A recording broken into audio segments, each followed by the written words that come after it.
Hey everybody, welcome on back. It is Ross here, and do pardon my voice. I'm getting over a throat cold. It's pretty much gone by. It's got a stuffed up nose. Oof, boy. Anywho, yeah. Between life being busy and all this other stuff, the tank is finally done. But let me go into the details here of what's happening. So first off, a lovely de-dusting because this thing's been sitting assembled for a while now, and gotta make sure I get all the dust marks out the. Make sure I get some smooth surface for the paint. Although having dust glued with the paint could have been some extra details, which would have been nice. But now, moving along here, I'm going to repair the cannon, because originally I modified this to be a demolitioner siege cannon, which back in the early 90s, or mid-90s when this kit came out, with the updated box art, it didn't have any additional upgrades. You had to order them separately and in resin. Or not resin, sorry, a pewter metal. Got in touch with a guy in Ottawa and who had them, and I went down there to visit at the time and picked them up, so I had those and just a little crafty work to make the siege cannon bit. But unfortunately I had to make changes on it later and it's got to the point where I got it finished. So catching up now, instead of trying to make a demolitioner siege cannon on the turret, I'm just going ahead and digging out the part I cut off and reattaching it so it has its proper barrel length. However, I do run into a problem. The green stuff I have is this liquid green stuff. It's handy, but it's not so liquid anymore. It's been sitting on the shelf too long. Games Workshop's pop bottles still have an air leak problem. They're on tight, but it's not enough. But I did come up with a solution, and after going through my drawers of stuff, I discovered I had some clay. This clay does not dry or harden out. You can bake it, and it will melt. But it dawned upon me it doesn't matter, because by the time I get this into shape and on there, I can play around with some more, and which I do here. I kind of do that with some. I thought at first, excuse me, I doing a camel cloth effect to kind of to cover the where I originally cut it off after pressing this in, and remember doing some animal hide, but I had no spare Tyranid bits to make a war trophy, so I ended up going with the camo-like cover in the end of the barrel and some just big brown leather straps. My modeling technique to get things to scale may not be 100% accurate, but I mean it does look good in the end. Trust me.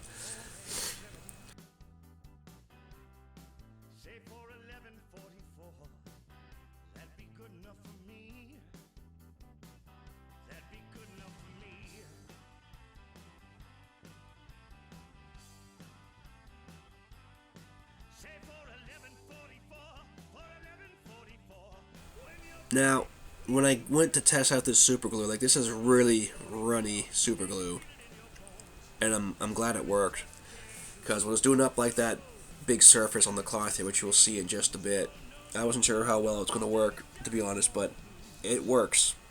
It works really well, and the primer just adheres to it beautifully. So yeah, it's something to keep in mind for your future projects if you want to use like clay instead of green stuff without filling gaps, but still soft to work with and doesn't dry until you actually put some glue to it. It's that handy. Ignition sequence start. 6, 5, 4, 3, 2, 1. She packed my bags last night pre-flight. 0 hours, 9 a.m.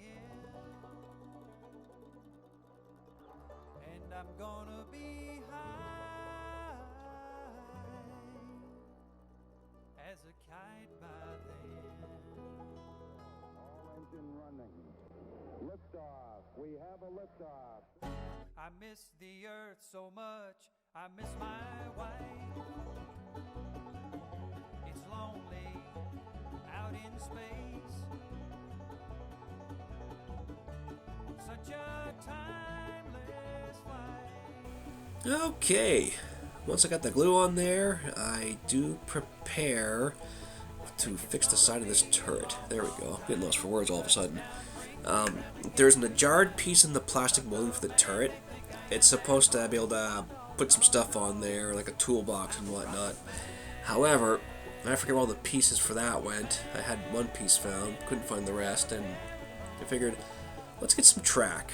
I'll get a couple pieces of spare track I had sitting there. I'll glue them together to act like armor, extra armor on that side of the turret. You know, like just like in real life. And it does look cool in the end as well. I should mention that. How many times have I said cool now? Anyway, as we can see, I am struggling with version 2.0 of my spray paint box. It really contains the fumes a whole lot better now too, as it's extra large. However, there's some small gaps I gotta go in and fill with either some tape or caulking. Probably best to use caulking. But yeah, you know, just give everything a good blast of white primer and let that sit and air out and get ready for all them lovely paints. Think it's gonna be a long, long time. The touchdown brings me round again to find I'm not the man they think I am at home. Oh no, no, no. I'm a rocket man. Rocket man. Burning at his streets of heaven.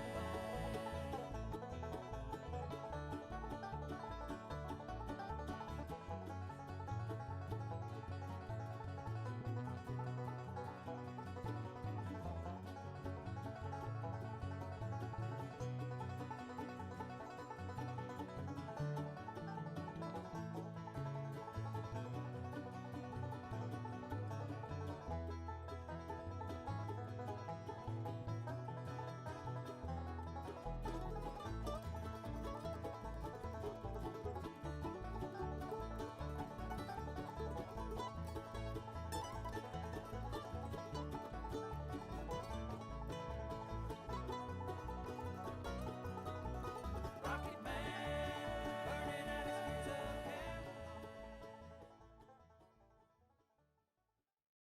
So I was letting this and the little bits I got done up for now to dry. I went and did some research on what kind of paint theme I want to do with this, or army theme. And I was watching my friend stream for a little bit who was doing, not Warhammer-based stuff, but other 2D graphical artwork, and, you know, discussing things and ideas, and this is a little D&D discussion going on, and I figured, help drum some thoughts. But after a Google search, I went ahead and figured, let's do a World War I Canadian Armored Corps theme. And there are four photos I found from a Wikipedia archive, and it's looking at the, what was it, the M1917 6-ton light tank. So yeah, I looking over some of their ideas, I'm like, well, there's a desert looking like camo theme, and then there's more of a green grounds looking kind of theme. So I figured, let's get out my paints. I have this army green. I don't know if it's going to color match while it's on the pictures, but the pictures also have lighting on them too, right? But they also use like some other brighter, not too bright a green, but like this goblin green here will do the trick for an accent for splotches. And how is this coming along? Got a hair stuck in there. Yeah, so I do need to do a little bit more to this camoing blanket before I prime it. I'm gonna put some buckle snaps down there because I didn't putty in anything. But yeah, that glue seems to really help it dry, and I think that nozzle is pretty darn good. And I'll have some stuff for the sides here at some point as well. Anyhow, well, yeah, and for the guardsmen here, I'm just going to use a camo cloak speed paint, because I looked up their infantry colors, and I'm like, well, let's not get too crazy in other historical photos, and they all seem to use the same uniform at that time. Excuse me, the same color uniform. And also, I'm going to do up some like Canadian markings on this, like the Armored Corps logo. It's like red and yellow square with like a big fist in there, like this, or like this. And then like little reefs. I'm not going to go that crazy with detail, but I'm just going to like do the box anyway. Because I do have some transfers I bought for a guardsman army idea I had years ago. And it's going to weeb it out a little bit, but that's okay. It's just to add some stick-on flair. And not to remember the name of that website, because they had like a lot of different stuff. Anywho, let me get my palette ready and these base colors ready and get started. Okay, got my palette ready. I'm going to start with, where was it? Army Green. And of course, for a large project, you need a large brush. This is an older style Citadel large dry brush from the 2000s. Still keeping in good shape. So basically, all the armor panels are going to get Army Green. And then Goblin Green and a little swatch patterns on it. I'll show, I forgot to mention this, but I'm going to kind of show off one of these corners here, what the one I looked at looked like.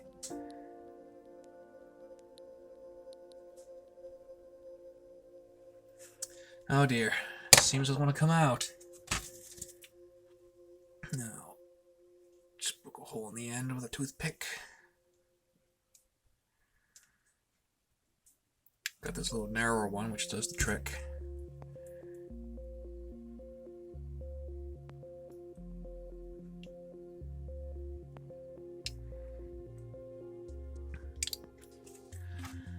Okay, hopefully that's enough paint. Without further ado, let this time lapse take place. Scoop the stool up. I'm so not used to all this space. It's like, where do I want to put my stuff? Stick those over there for now.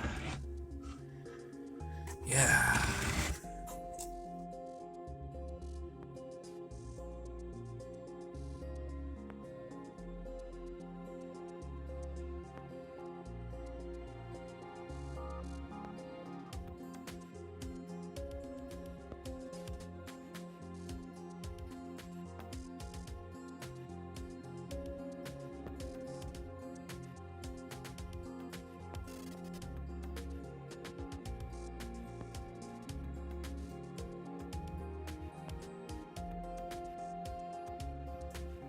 And there's the tank, currently with the first coat applied. It's still a little wet, and because it is such a large thing, I am doing multiple thin coats. Some spots are probably going to need a finer brush, obviously, of course, like down here in the front, some of the little piston actuators, and other little crevices here, but overall it's coming along great. It'll probably take another 2 coats of this stuff, because this is, after all, for anyone wondering, is the Army Paint's original brand for years. Not their new Fanatic range. But yeah, like, even the sponsons, like, oh, for touch up there. But yeah, like, all the guns on these tanks were painted the same basic color. And then, like before, put some of this Goblin Green, like a swatch over here on the back. I'm not going to go 1-to-1 accurate with this swatch pattern, but I'll make it as close as possible. And also, I got to thinking, because I see this on some of the Limonage tanks where they have like a stripe down here and then some kind of insignia kind of thingy or back here. I was thinking about doing something like that too, but make it like a Canadian flag kind of thing. That kind of helps out, I guess. So we'll have like an Armored Corps logo there, maybe on the side of the tank as the turret as well, and then maybe on the back showing, hey, Canadian Forces, woo! And as for this, I've come to realize I made my straps a little too thick. But that's okay. I'll make it work. I'll make it work. I do gotta find some plastic bits and bobs so that I add like a buckle down here. So yeah, I'll see what I scrounge up and make it work. So for now, just gonna go to bed and sleep because it's now Thursday morning and I gotta get to work. So I'll pick this up Friday night?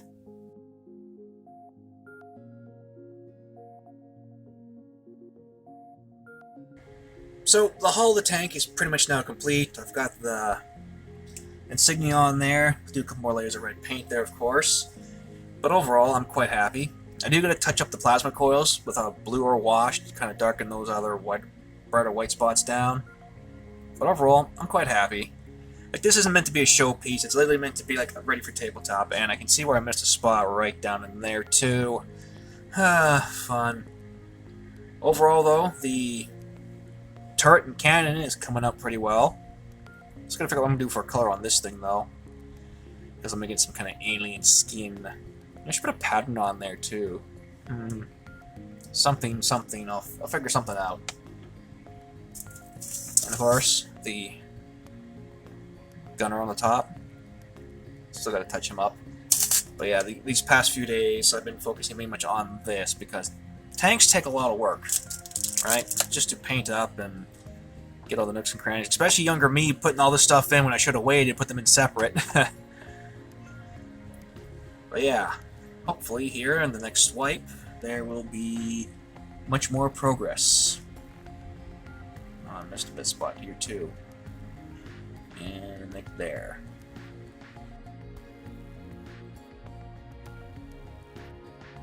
So pardon my sore throat, it's been a wild ride, but the hull of the tank is pretty much complete. I was going to add some dirt and grime to it and some sand, they got mud, but I'm going to pass on that. Kitty cat, go away. The turret also did some scratches on with some metallic paint and, you know, just something simple. And I ended up going with a camo netting thing, like color thing in the end. Actually, some of the press marks from that scalpel actually did come through. Should have the rest of it like that.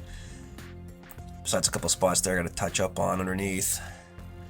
Yeah, it's coming along great. Got to finish up this guy though. He's just about done. I'm gonna hopefully have him done tonight. And that reminds me, I gotta go back and add the some black dry brushing on those barrels. Hopefully they have some black muzzle fire. No, in terms of decals, I figured, well, even though I'm painting this off based on the Canadian tank from World War One, still using like the Canadian insignia for number 1. I figured we need some number 1 here and stick it down here on that part of the plate, and on the back of the turret I'll put number 1 as well. I'm not sure how I'm going to incorporate this into my army as like first command or second command or company or something. I don't know. I'll figure it out as I go. But as for the side of the turret though, I almost forgot I had these little decals from years ago. I forget who makes them, but there's a piece of paper in there. I got 2 in this size and then 2 in bigger sizes, but I figure like even this one here, this will weeb it out on this side of the tank hull turret somehow. But yeah, they're all stuff from the 90s. Look, there's even what's her face from what's that fighting game called? Anyway, Felicia, that's it. What's her name? Felicia. Alright, I'm gonna finish what I need to do here. Then I'll get this assembled. And yes, we'll see how these decals go. And after the fortnight, the tank is now... Oh, darn it. There's a piece of white paint still there. I smacked the brush backs from the other night. Anyway, yeah, it's... Besides that, it's complete. I had problems with this decal stick in there, so I ended up painting one on. The transfer on this one went smoothly, fits in perfectly. And of course, I had troubles with the one on the back, but I got it on there. Overall, I'm quite happy with the result, and spending that previous, I just do little touch-ups and stuff, minus I forgot up there. But yeah, it was fun to paint, getting ready for the table. Anywho, hope you guys enjoy. We'll catch us next time. I have no idea what I'm doing next. Maybe that dreadnought, the old venerable one, or maybe finishing up these guys. Hard to say. Anywho, toodle-doos.